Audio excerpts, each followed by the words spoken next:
এইটা হচ্ছে আমার বাসস্থান, এখানে আমি জন্মগ্রহণ করেছিলাম বন্ধুরা। এটা আমার বাপের বাড়ি, দেখো এটা হচ্ছে আমার বাপের বাড়ি।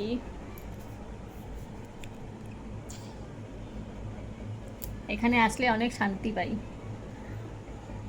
হয়তো সারাক্ষণ ঘরের মধ্যে বসে থাকি, ঘর থেকে বেরাই না, কিন্তু সত্যি কথা এখানে আসলে প্রচুর শান্তি পাই বাবা মার কাছে আসলে। প্রত্যেকটা মেয়েই হয়তো বাপের বাড়িতে গিয়ে বাবা মার কাছে গেলে অনেকটা শান্তি পায়। যাই হোক, তোমাদেরকে একটা জিনিস দেখাই। এই দেখো আমার বিয়ের আগের ছবি। এই দেখো আমার কত ছোটোবেলাকার ছবি, এগুলো সব আমার ছোটোবেলাকার ছবি। আমার বাবা বের করে একটা ফ্রেমের মধ্যে রেখেছে, একটা বড় ছবি রেখেছে আর সব ছোটোবেলাকার ছবি রেখেছে। ওই দেখো আমার দিদি, আমি, বাবা, মা।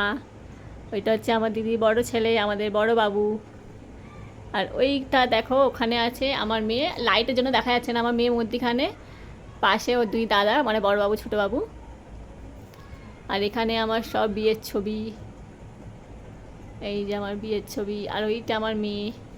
আর এইখানে একটা জিনিস দেখাই, দেখো আমি আগে নাচ করতাম, তো সেই ছবি, পরি সেজেছিলাম সেই ছবি, আগে আমি নাচতাম। আর এটা আমার দাদু আর দিদা, মানে আমার মায়ের বাবা মা, আমার দাদু আর দিদা।